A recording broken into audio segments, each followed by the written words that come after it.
Un gros tournoi, on a de la belle boxe de qualité en fin de semaine. C'est vraiment, vraiment très impressionnant. Dave, plus proche. Plus proche? Ou plus fort.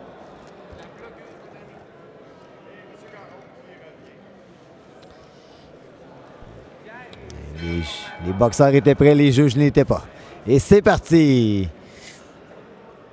OK. Moi, j'ai eu la chance de connaître Alexandre Colo. Boxeur qui a un bon volume de coups de poing, de la bonne vitesse et surtout des bons déplacements. Je connais pas Gaumont, donc Alexandre Gaumont. Et déjà les gros échanges de la part d'Alexandre Colo. Donc, du côté de Gaumont, ça semble être un petit peu plus grand, des bonnes fins, donc bonne gestion. On doit comprendre ce qu'il fait. Maintenant, c'est de voir s'il va réussir à ralentir le rythme de Colo. Il semble vouloir aussi contrôler le positionnement du combat. Il faut toujours rester au centre, apporter l'adversaire dans les coins, dans les câbles. Une petite droite courte. Oh, on a vu les mains d'Alexandre Gaumont semblent lourdes. On a senti un beau coup, un beau crochet au corps. On a senti de la puissance. Une belle rapidité aussi des deux boxeurs. Encore une fois, hein, le crochet au foie.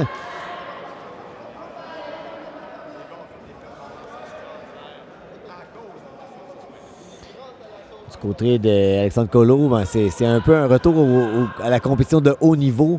Il avait recommencé les combats locaux, mais il avait eu quelques blessures, donc il a arrêté chez les juniors. C'est première entrée chez les seniors présentement. Oh, et la grosse main forte de la part d'Alexandre Gaumont. Gaumont, on l'a dit, les mains lourdes. Du côté de Colo, les mains un petit peu trop ouvertes lorsqu'il frappe. Surtout au corps, on voit qu'il perd un peu d'impact. L'intérieur des mains vont toucher. Bon jab de Gaumont. Encore une fois, les mains très lourdes.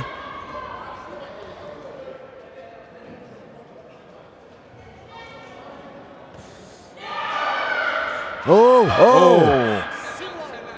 Droite qui a dérangé, là.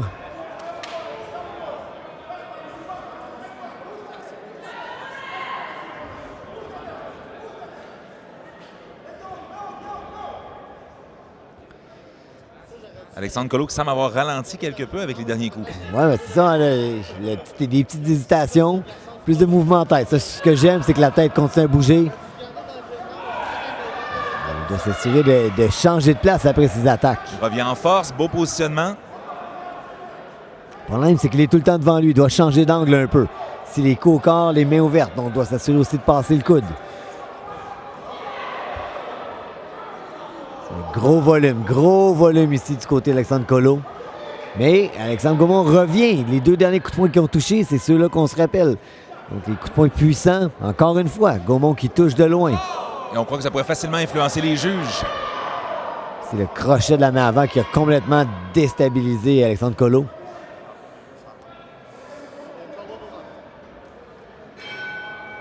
Et la fin du premier round. Encore une fois, j'ai le volume du côté d'Alexandre Colo, mais la qualité des coups de poing, clairement, du côté d'Alexandre Gaumont. Oui, effectivement, on a vraiment, comme tu dis, un volume de coups de poing d'un côté. De l'autre côté, on a une force d'impact, une précision.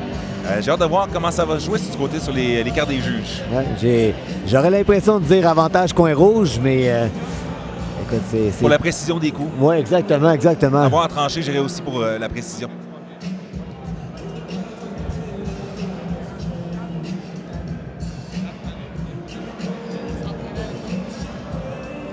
Les deux coins qui font des ajustements. Bon, c'est la gestion de l'énergie. Moi, le Gaumont, c'est la première fois que je le vois au Gant Doré. Du côté de Colo, je l'ai vu chez les juniors. Je ne l'avais pas vu encore chez les seniors. Donc, on va voir comment ils vont gérer le 3 minutes parce que ça prend plus d'énergie.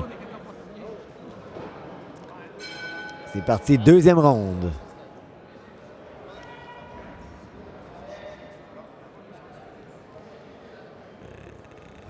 Alexandre qui se déplace. Cherche à gérer la taille. Oh, et la grosse main de la part d'Alexandre Gaumont. Oui, Colo qui touche, mais se fait tout le temps contre-attaquer. Le crochet de la main avant est lourd du côté de Gaumont, comme tu dis.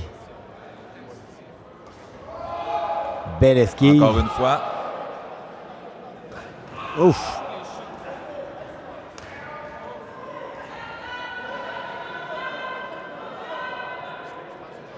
Encore une fois, malgré le fait qu'il y a beaucoup de coups qui viennent de la part d'Alexandre Collot, on voit beaucoup la force d'Alexandre Gaumont qui vient nous rappeler là, à la fin des échanges, il y a toujours une grosse main ou un gros impact. Bien revenu. Du côté de Collot, on le voudrait voir plus travailler le corps. Oh! Et la chute au tapis de la part d'Alexandre Collot. Et Il semble ébranlé. je pense qu'on devrait arrêter le combat. Et c'est terminé. Victoire par knockout. On chute les jambes et Alexandre n'est pas revenu. Une belle performance des deux boxeurs quand même. La quantité de coups, le volume de coups était très impressionnant du côté d'Alexandre Collot. J'ai bien aimé voir ça. Mais il faut dire que la force et la précision d'Alexandre Gaumont étaient très difficiles. Oui.